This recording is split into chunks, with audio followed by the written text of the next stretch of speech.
Okay, ladies and gentlemen, welcome to another edition of Ljubljana Talks. This is one of the editions that we're doing live at IMEX show this year in IMEX 23.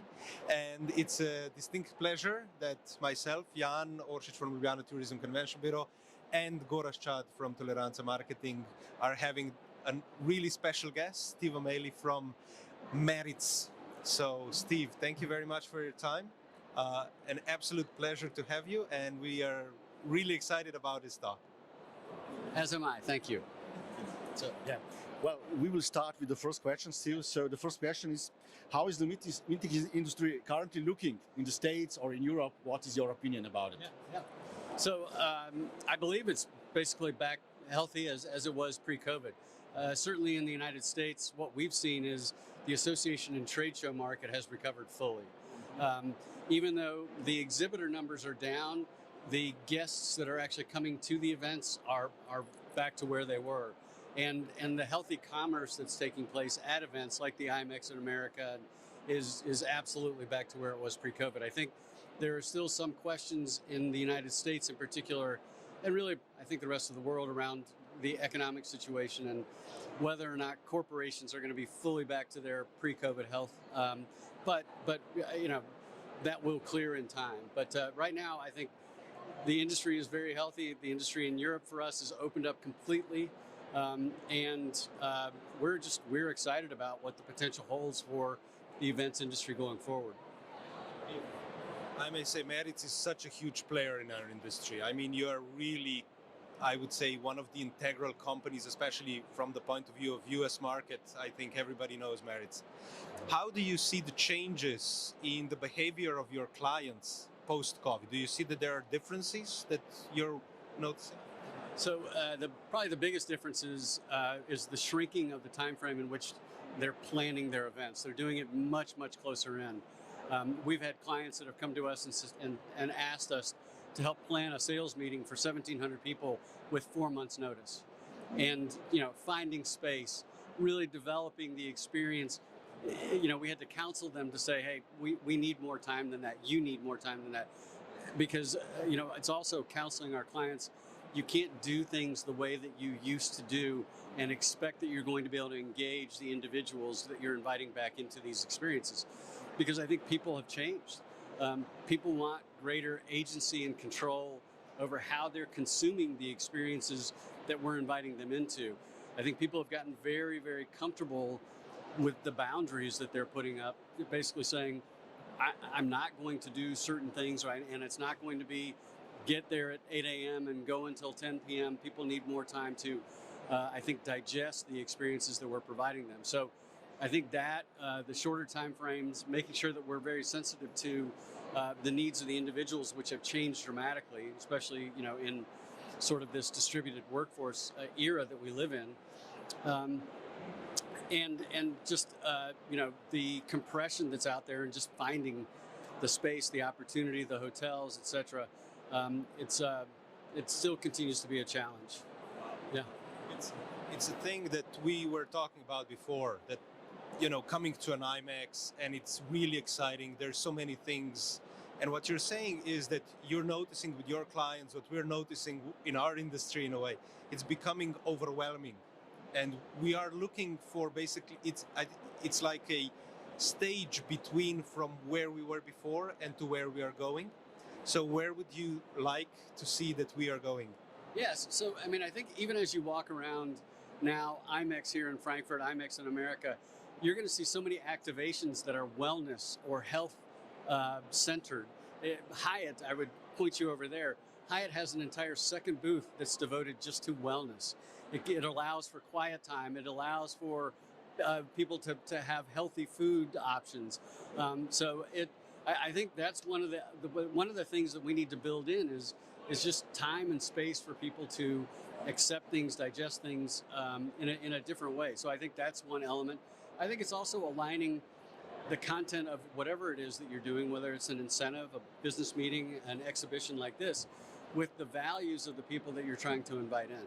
I think we've heard so much more, I'll say, about sustainability, and I think that's just here to stay, and not just talking about it, but demonstrating it, making sure that that there are clear signs all around the show floor of what the provider is doing, what IMEX as an organizer is doing to live into that commitment. So again, I think it goes back to making sure that you're designing your events that will align with the values and the needs of the individuals, which have changed dramatically over the last 3 years. Yeah, we get used to hybrid, digital, virtual, metaverse events during the Corona. But what is your view on the future of those events? Will they survive, or we will simply forget about it? Yeah. So what we have found, especially in the corporate space, our virtual events dropped down to about 2% of our business. Obviously, at the height of the pandemic, they were 100% of our business, right? So I think the experience that we've all been through of doing things, so many things, so virtually, have only pointed up like the importance of getting together face to face once again. Now, into the future, I think there is a spot and an opportunity as the technology develops to really make use of, let's say 3D, let's say immersive experiences. In fact, if you come by our booth, we can share a few things that we're doing with our partner DRPG in that space, and it is remarkable. One of the people that was putting it together said, it feels like witchcraft. It's just that real and that immersive an experience. We also have something that we developed even pre-COVID that we call first-person experience, where we actually go and take detailed photos of exhibitions like this, so that then the customers that we work with can use that digital footprint to interact with people in a meaningful way, well beyond the days that you're on the show floor. So I think our technology, as it gets better, is going to augment the experiences that we have. It will never replace the experience that we have face to face. Another question is about the young talents, because of these new technologies, we need a lot of young people, with different skills in our industry. How do you attract them at Maritz? What are you doing? Sure. Yeah. Yeah. So in fact, we had 22 people start yesterday, or today. Today's Monday. No, yesterday. Sorry. In our travel director job. So that job is the job that basically they travel all over the world, 240 to 260 days a year. Generally younger profile, and I hate to say it, but we're training them the way that we always have, which is getting to know the culture first, getting to know the service ethos of our company, so that they can be a representative of our brand to our clients and their guests as they travel out on the road. But it's also training and retraining and retraining. So we've had to hire, over the past 18 months, we've hired 1,000 people. So that's a lot of new people in the system. This year, we're going back and doing the skills training, but we're also doing culture training. So what we can't afford to lose is the importance of who we are, what we do, and having that belief in the goodness of the work that we do. So really focusing on not just the hard skills, but also the soft skills. And especially for the younger generation, which I think is pretty attractive. Some of these people are going to be taking my job in 10 years, right? And if they're the right people and they're willing to commit themselves, this is a great career. It's a wonderful industry to be in. And so I'm really excited for them. And I get excited every time we get to invite new people into the good work that we do. It's such a powerful message that you are just saying here. I think the message that you are your employment is growing, that you're getting people that are willing to come and work. We know we're living in turbulent times. There's a lot of stress factors and challenges that companies are seeing. And if you are so optimistic the way that I perceive, I think we're ahead of some really, really nice times. Now, is there a particular product or a product design that you've seen happen in the last, let's say, post-COVID time, in the last year, that makes you feel, I don't know, excited, or that you think you've done an amazing job with it? Great question. I think just having the ability to have the broad canvas of the world being open to us again is exciting. So we really, we have events that are happening literally all over the world just about every week. So that part is exciting, and it feels new once again because we didn't have that option for a few years. Beyond that, I talked a little bit about some of the things that we're exhibiting here at IMEX. Very excited about those, and really, it all comes back to centering on the human individual that we're inviting into these experiences, making sure that we can build choice into every experience, we can build margin, if you will, the margin of time into every one of our experiences, and being just very sensitive to the needs of the individuals, which have changed as dramatically as they have. So really going back to experience design, which is something that, that's the business that we're in. We just happen to be in the events business as well. But really refocusing on the fundamentals of taking care of the individual and making sure that we're addressing their needs. Yeah. And my classical question, because since you are involved in many associations, MPI side and so on, what is going on behind the scenes of those associations? How they survived the COVID situation?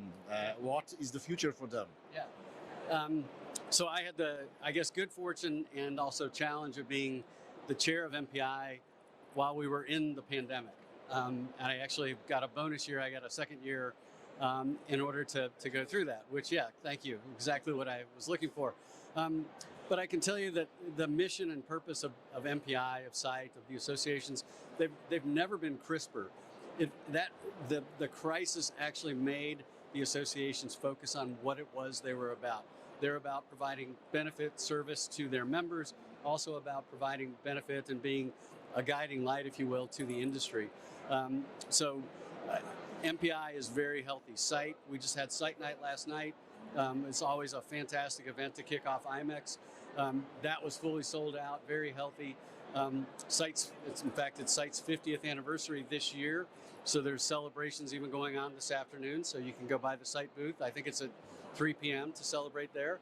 And I really foresee a very bright future because, again, crystallizing what it is that it's about. It's not about just an event or the annual event.